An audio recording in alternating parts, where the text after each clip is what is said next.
political arena later on in life. A good friend of mine, Musa Moore, as well, producer for Mobb Deep. He's into politics up in New York. Shout out to Moose.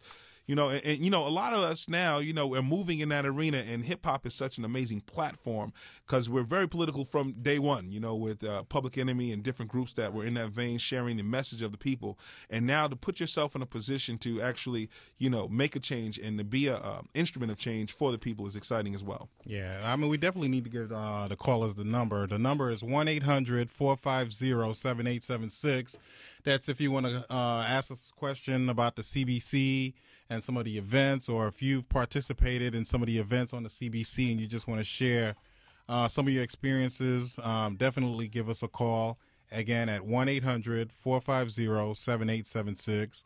And also, this is a technology talk show, so if you have any technical questions pertaining to cell phones, pertaining to your computer, a lot of people are trying to decide, do they need a laptop or a netbook or whatever, and feel free to give us a call here. Again, the number is 1-800-450-7876. And I guess we'll just start off like we usually do with Chaz and the latest technology news. Okay, so for our listeners, every week I bring you the latest news stories, interesting stories that you may need to know about in the technology arena. And the first story I want to bring to everyone is IE9 is out. Internet Explorer 9.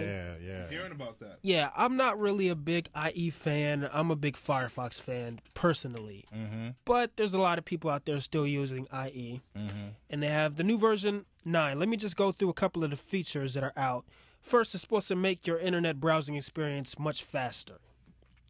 There's also an add-on manager. Now, anyone who uses Firefox is very familiar with add-ons. Yes. Well, now IE is copying Firefox. So how does that make it more competitive? I mean, so would you say it's on the same level? You get a lot of that, where people will say, okay, we'll get the same functionality as well.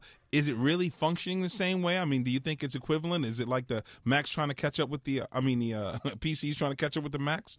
I'm going to assume that there's a lot more add-ons for Firefox or better add-ons for Firefox than for IE. So I'm not going to make that switch back over to IE9 yet. Yeah, I mean, I guess what IE is also trying to do is that they're trying to capture some of the market that they've lost because of Firefox and Chrome. Right. So I guess they're trying to go ahead, take some of the features that are very popular and that a lot of people have adopted with the other web browsers to bring it back home to try to get their numbers back up again. And on that note, they also have a download manager. Finally. I just think that's a basic functionality that a browser needs to have. Maybe I'm just so used to Firefox, but finally IE has a download manager, so if you want to download 5-6 things at once, you have a nice manager that will organize all your downloads for you at once. Yeah. It seems like Microsoft has been behind the curve a lot. Yeah. I mean, with their cell phone, with the Windows Mobile, basically I guess the new Windows Mobile 7 is coming out like in a few months, like maybe in October, and they were dealing with the old Windows Mobile software that didn't have like the touchscreen aspect. Right. And it seems with Windows 7, it took them a while to get to this point, and now, with the web browser. So, I don't know. It seems like they're behind the curve. They're not very innovative. Well, that's IE9. You guys can decide. So IE9, is that the way to go? We'll give it a shot, and see what happens. I mean, usually what happens with these applications anyway is we find a bug and then it all goes to hell anyway. So. Especially with Microsoft. Especially with the Microsoft. What else? What else is popping? All right. I also picked this news story out because it was particularly interesting to me.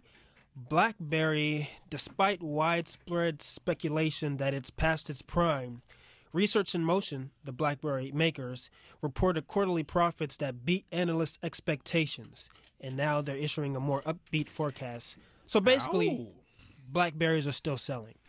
I just bought the Evo the other weekend, and I never even thought about going to BlackBerry, and I'm definitely not thinking about it now. Wow, I don't know. I mean, it is. I mean, the thing with BlackBerry is like how statisticians and politicians could play up with numbers, right? And even though the BlackBerry quarterly numbers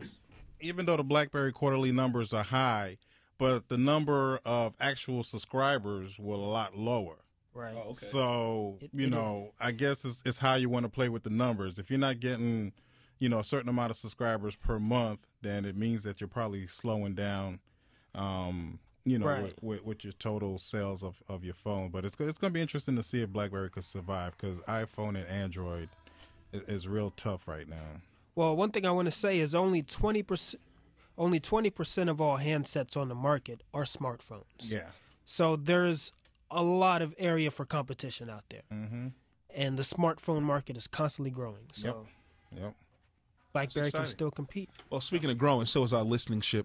I don't know if you know this, but we are peaking out right now. Everyone's listening to the Tech Talk Show because we're the most exciting, innovative technology show in the world. So after this break, we're going to take a quick break. We're going to come back. We're going to have audio live from the CBC, the award dinner, and we're going to get it popping. It's the Tech Talk Show. All right. Ow!